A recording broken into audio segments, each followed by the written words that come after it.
نحمده ونصلي على رسول الكريم اما بعد فقد قال الله تعالى في الكلام المجيد والفرقان الحميد فاعوذ بالله من الشيطان الرجيم بسم الله الرحمن الرحيم قل بفضل الله وبرحمته فبذلك فليفرحوا وقال عز وجل في مقام الآخر فبأي آلاء ربكما تكذبان۔ بے شک اللہ کی نعمتوں کو ہم شماری نہیں کر سکتے۔ اللہ تعالیٰ کی اتنی نعمتیں ہیں جو انسان کے اوپر نعمتوں کی سمجھو کہ بارش ہو رہی ہے اور انسان کو اس کا احساس ہی نہیں ہے، سیلف ریئلائزیشن نہیں ہے انسان کا۔ اللہ کے اتنے فضل و کرم انسان کے اوپر ہوتے رہتے ہیں، دولت کا ملنا، ثروت کا ملنا، صحت کا ملنا، جوانی کا ملنا، اس طریقے سے ساری فیسلٹیز کو ملنا، یہ سب اللہ تعالیٰ کی نعمتیں ہیں۔ اچھا کھانا اللہ کی نعمت ہے، اور صحت اللہ کی نعمت ہے، جوانی اللہ کی نعمت ہے، عورت اللہ کی نعمت ہے، اور اس طریقے سے خوبصورت بیوی ملتی ہے تو اللہ کی نعمت ہوتی ہے، اولاد ملتی ہے تو اللہ کی نعمت ہے، اور یہ چیزیں جن کو نصیب نہیں ہے ان کو پوچھو کہ کیا ہے، تو بے شک یہ ساری اللہ کی نعمتیں ہوتی ہے۔ اب جو یہ نیا سال جو ہے اس کے ساتھ بھی کچھ ایشو جڑے ہوئے، کچھ مسائل جڑے ہوئے ہیں، کچھ مدعے کچھ اس کے ساتھ جڑے ہوئے رہتے ہیں، جیسے لین دین ہے، پیسے ٹکے کا ہے، کئی لوگ نئے مکان بناتے ہیں، کئی لوگ نئی گاڑی خریدتے ہیں، تو نئے سال کا انتظار کرتے رہتے ہیں۔ یہ انسان کی ایک تھنکنگ یا لائف کی ریکوائرمنٹ آپ کہو، زندگی کی ضروریات کہو، اس سے منسلک رہتی ہے۔ انسان ایک ایکسپیکٹیڈ کرتا ہے، امید کرتا ہے، میں وہ کروں گا وہ کروں گا، کب کروں گا، اس کے لیے وہ آپشن تلاش کرتا ہے، اپرچونیٹی تلاش کرتا ہے، مواقع تلاش کرتا ہے کہ میں فلاں ٹائم فلاں ایسے میں کروں گا، فلاں مہینے میں کروں گا، فلاں سال میں کروں گا۔ اور کسی کا لین دین بھی رکا ہوا ہوتا ہے تو پیسے ٹکے بھی ملتے ہیں، تو دولت بھی ملتی ہے، اور کسی کو نوکری بھی ملتی ہے، کسی کی تعلیم کا سال کا اختتام ہوتا ہے، کوئی نئے سال میں پرویش کرتا ہے، الگ الگ امیدوں کو لے کر، ایکسپیکٹیڈ کو لے کر، آساؤں اور تمناؤں کو لے کر نئے سال کے اندر پرویش کرتا ہے کہ یہ نیو ایئر جو ہے ہمارے لیے اچھا آئے گا۔ تو اس سے ساری کمیونٹی کے مسائل جڑے ہوئے ہیں۔ یہ دنیاوی ریکوائرمنٹ ہے، کوئی شریعت کی طرف سے نہیں بتایا گیا ہے، میں شریعت کی بات نہیں کر رہا ہوں، یہ دنیاوی زندگی جینے کی ریکوائرمنٹ ہے، اور اس سے کسی وشیش کمیونٹی کا رشتہ نہیں جڑا ہوا ہے۔ ہاں یہ عادت تو ڈالی ہو کسی وشیش کمیونٹی نے، وشیش کمیونٹی نے تو ایسی ایسی چیزیں بنائی ہے کہ تم اگر اس کا بائیکاٹ کرو تو یہ میری آواز بھی تم تک نہیں پہنچے گی، یہ یوٹیوب کس کا بنایا ہوا ہے، یہ موبائل کس کا بنایا ہوا ہے، یہ ایسی کس کی بنائی ہوئی ہے، یہ گاڑیاں کس کی بنائی ہوئی ہے، یہ پلین کس کا بنایا ہوا ہے، تو یہ سارے جو انسٹرومنٹ ہیں یہ تو غیروں نے تو ہم کو دیا ہے، ان کی دین ہے، کسی بزرگ کی کرامت نہیں ہے۔ معاف کرنا دوستو، یہ ساری فیسلٹیز جس کو آپ یوز کر رہے ہو، اور آپ یہ کہہ رہے ہو کہ میں یہ رسم نہیں کروں گا، نیو ایئر کی نہیں کروں گا صرف ایک بات کا آپ بائیکاٹ کرتے ہو اور باقی ساری چیزوں کو اپنا رہے ہو جو تمہاری زندگی کی ریکوائرمنٹ ہے، ضروریات ہے۔ بائیکاٹ کرو تو ساری چیزوں کا بائیکاٹ کرو کہ فلاں نے بنائی، میں اس کو کنڈم کرتا ہوں، میں اس کو چھوڑ دیتا ہوں، میں اس کے نزدیک بھی نہیں جاؤں گا۔ ایسے کرو گے تو تمہارا جینا مشکل ہو جائے گا، ٹھیک ہے۔ ہاں تو یہ ساری چیزیں جو ہے یہ غیر کی طرف سے ہی ہمیں ملی ہے۔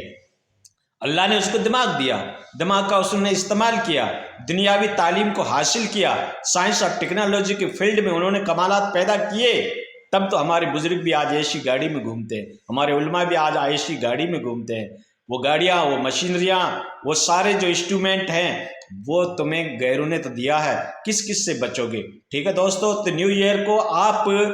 شرعی حدود میں رہ کر منا سکتے ہو، جس میں کوئی شرکیہ ایکٹیویٹی نہ ہو، جہاں پہ کوئی بیہودہ گانے نہ ہو، جہاں پہ کوئی انگ پردشنی نہ ہو، جہاں پہ کوئی عبادت یا پوجا پاٹ کا اینگل نہ ہو، تو اس طریقے کی آپ محفلوں میں جا سکتے ہو۔ اتنے کٹر مت بنو کہ دنیا تمہیں تھوک دے، تھوڑا سیکولرزم کا مادہ اندر رکھو، کشادہ دلی رکھو، اور کچھ نرمی رکھو، نرم روئی رکھو۔ زمانہ بدل گیا ہے، اب وہ صحابہ کرام والی زندگی نہیں ہے، لیکن براہ راست اگر کوئی چیز شریعت سے ٹکراتی ہے، جو عبادت کے زمرے میں آتی ہے، ان کا اگر یہ کانسیپٹ ہے، ان کا اگر یہ سدھانت ہے کہ اس سے ہم کو فائدہ ملے گا، یا میں یہ کروں گا تو مجھے فائدہ ملے گا، ایسی عقیدت اگر کسی چیز سے جڑی ہے تو ہم اس کا بائیکاٹ کر سکتے ہیں، یا عبادت کا اس میں اینگل ہو، پوجا پاٹ کا، تو ہم اس کا بائیکاٹ کر سکتے ہیں، کیونکہ اس میں شرکت کرنا یہ اس حدیث کے زمرے میں آ جائے گا، من تشبہ بقوم فہو منہم۔ لیکن اللہ کی جو نعمتیں مل رہی ہے اور نعمتوں کا جو منسلک ہے، ان کا جو رشتہ، ان کا جو میکنزم ہے، وہ اسی دن کے ساتھ جڑا ہوا ہے ہر کمیونٹی کا، کہ کوئی مکان بناتا ہے، کسی کا لین دین پورا ہوتا ہے، کسی کی آرتھک مدد ہوتی ہے، کسی کی مالی اعتبار سے اس کی نصرت ہوتی ہے۔ تو آپ اگر اس طریقے کے مسائل جو ہر کمیونٹی کے اس سائل کے ساتھ جڑے ہوئے ہیں، صرف کسی وشیش ورگ کے لیے نہیں، وشیش جات کے لیے نہیں، پر ہر کمیونٹی کے مسائل جڑے ہوئے ہیں، تو پھر اللہ کی نعمت کے ملنے کے اوپر ہم کیوں نہ خوشی منائیں دوستوں۔ میں اس آیت کا اطلاق اس کے اوپر نہیں کرتا ہوں قرآن کا، وہ آیت مطلق ہے، اللہ کہہ رہا ہے کہ میرے فضل، میری رحمت کے ملنے کے اوپر خوشی مناؤ۔ تو یہ بھی اللہ کا فضل ہے، کسی کو پیسے ٹکے ملتے ہیں، کسی کا لین دین پورا ہو جاتا ہے، کوئی مکان بناتا ہے، کوئی گاڑی خریدتا ہے نئے سال کے اوپر، اس کے لیے وشیش طور پر اس میں ایکسپیشن ہوتا ہے، کچھ رعایتیں ہوتی ہے، تو انسان اس وقت وہ گاڑی خریدتا ہے، کیونکہ دنیا کا لین دین تو ہم کے لیے تو ہم ایک دوسرے کے محتاج رہتے ہیں۔ تو اس اللہ کے فضل کے ملنے کے اوپر ہم خوشی کیوں نہ منائیں؟ ایک عمومی معنی اس کا لے لیتے ہیں آیت کریمہ کا، اس کا بیک گراؤنڈ کیا ہے، شان نزول کیا ہے، اور اس کس کانٹیکسٹ میں یہ بات کہی گئی ہے، قطع نظر اس سے، لیکن ہم ایک عمومی معنی تو لے سکتے ہیں کہ اللہ کے فضل کے ملنے کے اوپر، اللہ کی رحمت کے ملنے کے اوپر ہم خوشی منا سکتے ہیں لیگل طریقے سے، جس میں کوئی کسی کو آپ نے کانگریچولیشن دے دیا، کسی کو آپ نے مبارکبادی دے دی، کسی سے مشکرہ کر آپ نے ملاقات کر لی، کسی نے کھانے کی دعوت رکھی آپ اس میں شریک ہو گئے، اور کسی نے مطلب کیا ہے کہ نئے کپڑے پہن لیے، تو یہ کون سا خلاف شریعت بات ہے؟ دیکھو کچھ تیوہار ایسے ہوتے ہیں، کچھ ہالیڈیز ایسے ہوتے ہیں جو انسان اس کو سیلیبریٹ کرتا ہے، عقیدت نہیں رکھتا، اس سے عبادت کی عقیدت نہیں ہوتی ہے، بلکہ ایک دنیاوی ماحول جو آج خلاف شرع بھی نہ ہو، شریعت سے بھی اس کا براہ راست ٹکراؤ نہیں ہوتا ہو، تو اس طریقے کی اتنی خشک مزاجی نہیں رکھنی چاہیے کہ بھائی یہ غیر کی رسمیں تو ہم نہیں کر سکتے۔ غیروں کی تو بہت ساری میں نے آپ کو چیزیں گنائی، آپ کس کس چیز کا بائیکاٹ کرو گے؟ ٹھیک ہے دوستو، یہ غیروں کا ہی دین ہے جو ہم کیا فضاؤں میں اڑ رہے ہیں، اور اس طریقے سے یہ جو ساری مشینری آپ دیکھ لو، یہ غیروں کی تو دین ہے۔ تو ہم کس چیز کا بائیکاٹ کریں گے؟ جو چیز جائز ہے، لیگل ہے، تو ہم اس کو اپنا سکتے ہیں۔ تتغیر الاحکام بتتغیر المکان والزمان۔ بہرحال یہ بحث بہت لمبی چوڑی ہے، مجھے یہ کہنے کا ہے اگر کوئی برتھ ڈے منا رہا ہے، اپنے بچے کا جنم دن منا رہا ہے، ثواب سمجھ کے نہیں منا رہا ہے، تو اس میں کیا قباحت ہے؟ وہ ایک اظہار خوشی کا ایکسپریشن کرنا، اظہار مسرت کرنا، کیونکہ اللہ تعالیٰ نے اس کو اولاد دی ہے، یہ اللہ کی نعمت ہے، اور اللہ کی نعمت کے اوپر ملنے کے اوپر قرآن کہہ رہا ہے کہ تم خوشی مناؤ۔ تو اگر ہم نے اس میں خوشی منا دی اور مطلب کیا ہے کہ کوئی مٹھائی بانٹ دی کر دیا، تو اس میں کیا ہے؟ پھر دن کو مقرر کرنا کہ واپس وہی دن آئے گا ہم منائیں گے، یہ کوئی ضروری نہیں ہے، لیکن اگر دنیا کی ٹریڈیشنل ہے تو آپ منائیں، ثواب نہ سمجھیں، ثواب کی غرض سے نہیں، بلکہ ایک عام ماحول کے حساب سے آپ کرتے رہیں، جو براہ راست خلاف شریعت بھی نہیں ہے، کوئی شرکی ہے اس میں ایکٹیویٹی نہیں ہے، کوئی بدعت کی اس میں رسومات نہیں ہے، بس ایک دنیا کی رسم ہے، رسم سمجھ کر، رسم تک محدود رکھ کر ہم اس چیز کو بنا سکتے ہیں، اس میں کیا حرج ہے؟ ٹھیک ہے دوست،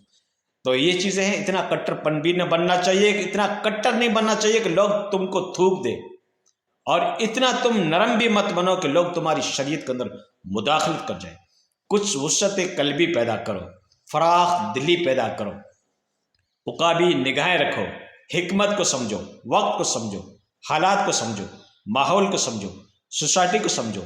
انوائرمنٹ کو سمجھو، ان ساری چیزوں کو لے کر آپ چلو گے تو شریعت تمہیں اس کی اجازت دیتی ہے۔ ہم کوئی ایسی کی خلاف شریعت کا کام نہیں کر رہے جس سے کسی شریعت کے مین اصول، مین شریعت کی اسٹریم سے وہ باتیں ٹکراتی ہو یا متضاد ہو یا ڈفرینسز پیدا کرتی ہو، ایسا کچھ نہیں ہے دوستو، ٹھیک ہے؟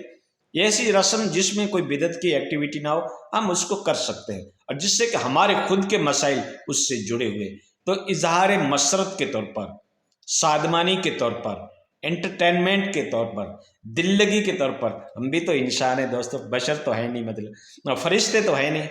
بشر ہیں، ٹھیک ہے؟ آپ بشر ہیں تو سب کچھ کرنا پڑے گا، ٹھیک ہے دوستو۔